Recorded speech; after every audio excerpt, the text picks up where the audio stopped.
In this video, I'm going to talk about the F distribution. अब we are talking about variances here.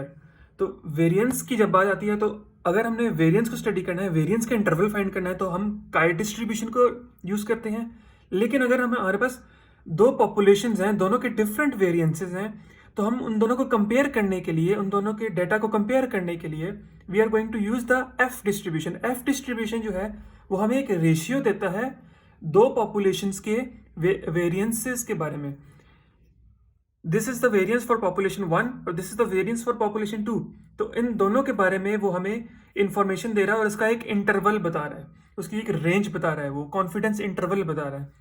So F distribution में हम variance ratio study करते हैं to compare variances of two populations. Each population sample has its own degree of freedom. एक population का एक degree of freedom होता है, दूसरी पॉपुलेशन का दूसरा डिग्री ऑफ फ्रीडम होता है. जहां भी दो पॉपुलेशंस की बात आएगी दोनों का अलग अलग डिग्री ऑफ फ्रीडम होगा. फॉर्मूला स्टडी करते हैं तो हमारे पास सिंपली ये तो हमारे पास हमारे वेरिएंसेस हैं of one population and the variance of second population. लेकिन यहाँ पे हमारे पास एक रेंज है कि हमने सैंपल लिया हुआ है. तो सैंपल वन का जो है हमारे पास variance of sample 1 divide by variance of sample 2 और फिर उस वैल्यू को डिवाइड करना है एफ से. ये जो एफ फैक्टर है, एफ कोएफिशिएंट है, ये हमारे पास हम टेबल से फाइंड आउट करेंगे. इस तरफ हमारे पास there is same variance of sample 1 divide by variance of sample 1 that is obtained from population 1, variance of sample 2 that is obtained from population 2 divide by F alpha by 2. मतलब ये upper limit है F alpha by 2 की और lower limit है F 1 minus alpha by 2 की, जिस तरह हमारे पास पहले थी काई के फॉर्म में. तो lower limit is 1 minus alpha by 2 और upper limit is alpha by 2 से, वो इस तरह फाइंड होती है. एग्जाम्पल सॉल्व करते हैं तो सब हमें क्लियर हो जाएगा यहाँ पे. So example says example 6.10.1 examine toe flexor strength in plantar fasciitis. ठीक है, और कॉमन कंडीशन पेशेंट्स विद फलाना. ठीक है, inflammation of this is one of the baseline measurements was body mass index for 16 women in the study. अगर women की बात कर रहा है और 16 वुमेन है तो N1 is 16. सेकेंड वो क्या बात है, standard deviation for BMI was 8.1. Standard deviation 8.1. Population 1 की हम बात कर रहे हैं, वुमेन की बात कर रहे हैं. ठीक है, and for man and for 4 man, तो मैन के लिए हमारे पास n आ जाएगा 4. ठीक है, और उसका standard deviation was 5.9. Standard deviation वो कह रहा है कि 5.9 है. अब यहाँ पे हमें स्टैंडर्ड डेविएशन गिवन है. ठीक है, तो हमें फॉर्मूला में वेरिएंस चाहिए तो हम इसका स्क्वायर लेना पड़ेगा क्योंकि variance is the square of standard deviation. ठीक है, अब वो हमें क्या कहता है, we wish to conduct a 95% confidence interval. ठीक है, for the ratio of the variances. Question में क्या गिवन होगा, रेशियो ऑफ वेरिएंसेस फाइंड करो. Ratio of variances is determined by F distribution. ठीक हो गया, which we presume the samples were drawn, two population से. ठीक है, सही है. अब एक कंडीशन हमने लाजमी यहाँ याद रखनी है कि जब भी हम एफ डिस्ट्रीब्यूशन की बात करेंगे, जब भी हम वेरिएंसेस, दो डिफरेंट पॉपुलेशन के वेरिएंसेस का रेशियो ले रहे हैं, तो S1 will always be greater than S2. That is variance standard deviation of 1 will always be greater than the standard deviation of 2. ठीक है, हम इस केस में देखें कि हमने S1 क्या चूज करना है. अगर वो इक्वल नहीं होंगे तो हम चूज वही करेंगे S1 जो बड़ा होगा. S1 इज 8.1 और दिस इज 5.9 S2. ठीक है, 8.1 इज ग्रेटर देन 5.9 तो हमने S1 इसको चूज किया. अगर ये हमारे पास 15.9 होता तो हम इसको S1 चूज करते, इसको पॉपुलेशन 1 चूज करते, सैंपल 1 यूज करते इसको, और फिर इसको फिर सैंपल 2 हम डिनोट करते हैं उसको. ठीक है, लेकिन हमारे पास यहाँ पे 5.9 दिया हुआ है तो हम 5.9 छोटा है और इसको हम फिर S2 कह रहे हैं. S1 is 8.1 that is greater. ठीक है, ये हमने फाइंड कर लिया. अब हमें क्वेश्चन में क्या चीज़ें चाहिए, क्वेश्चन में नहीं, फॉर्मूले में हमें क्या चीज़ें चाहिए हमें सॉल्व करने के लिए. डेटा तो हमने लिख लिया.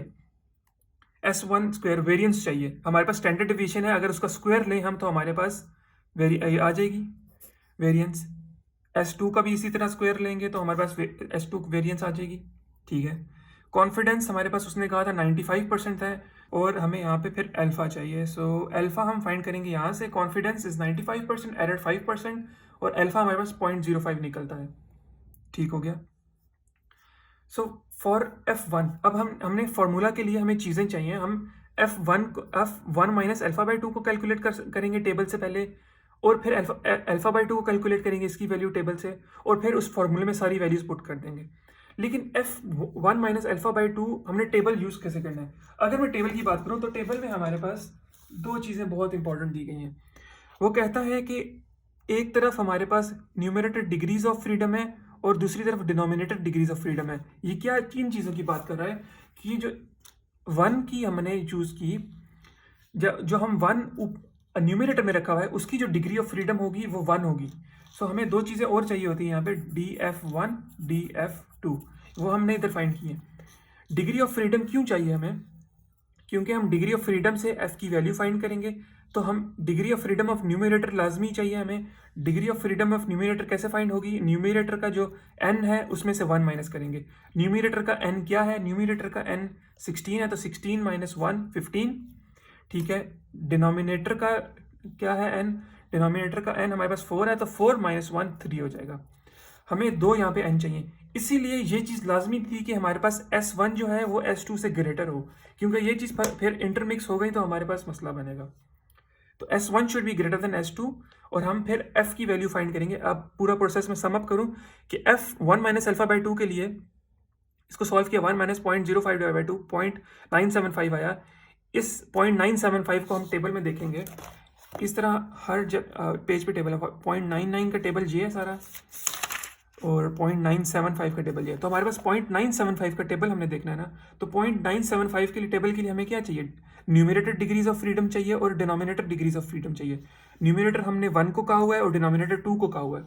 तो न्यूमरेटर हमारे पास degrees of freedom of numerator आया, 16 में से 1 माइनस किया, 1 को माइनस किया, ठीक है। 16 में से 1 माइनस किया 15, और डिनोमिनेटर जो हमारे पास पॉपुलेशन 2 थी, N2 है हमारे पास, ये N2 में से माइनस किया तो डिनोमिनेटर का आ गया 3। अब हम देखेंगे 15 और 15 न्यूमरेटर साइड पे देखेंगे, 15 न्यूमरेटर साइड पे देखेंगे, और हमारे पास फ्रीडम ऑफ डिनोमिनेटर देखेंगे हम इस साइड पे। 3 है हमारे पास, 15 और 3 को देखना है, 3 और 15 ये 14.25 पे कोइंसाइड कर रहे हैं, तो हमने 14.25 वैल्यू फाइंड आउट कर ली F1 minus alpha by two को, जो हम फॉर्मूले में प्लेस कर सकते हैं। अब हम F अल्फा बाई टू की करेंगे।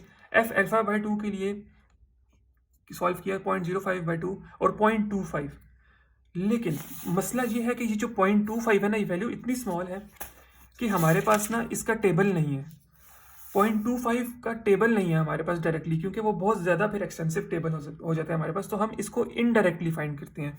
इनडायरेक्टली फाइंड करने के लिए क्या चीज़ इंपॉर्टेंट है कि इनडायरेक्टली हमने फाइंड करना है, तो there is no table, we calculate this indirectly, exchange values.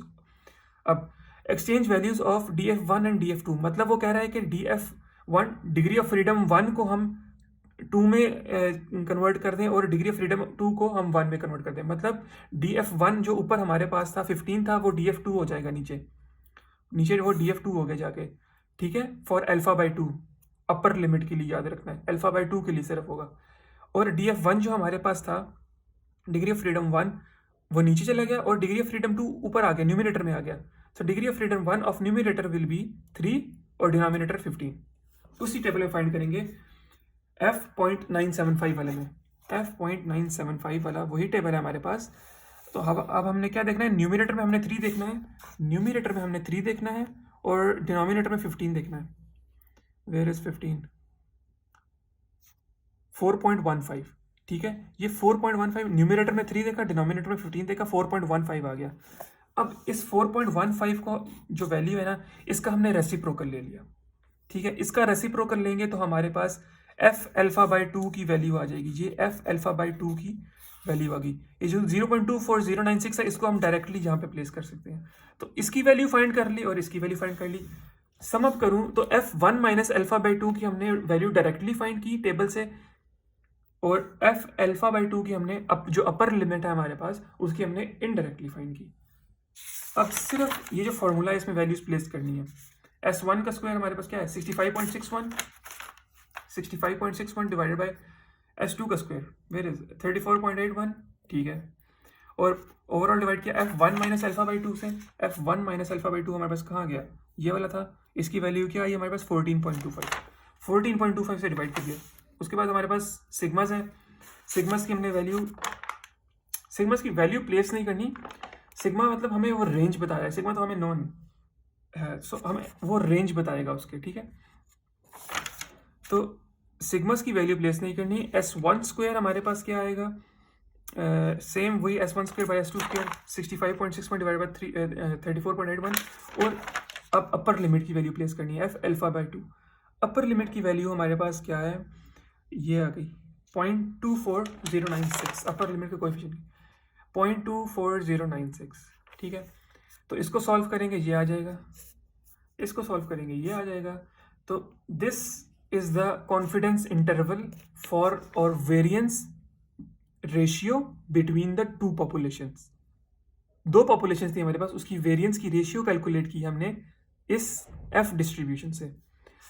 एक और चीज मैं एडिशनल बताता चलूं कि ये कह रहा है कि दिस इंक्लूड्स 1, मतलब 0.1323 से 0.1323 से हमारे पास ये लोअर लिमिट है और अपर लिमिट 7 तक जा रही है, 7.8 तक। तो ऑब्वियसली ये जो लिमिट है ये 1 को इंक्लूड करेगी अपने अंदर। तो वो कहता है कि दिस इंक्लूड्स 1, मतलब इसमें इस रेंज में हमारे पास 1 की वैल्यू आएगी। So we can say that population variances may be equal. So that is it about the F distribution and how we are going to find out the variances of the ratios.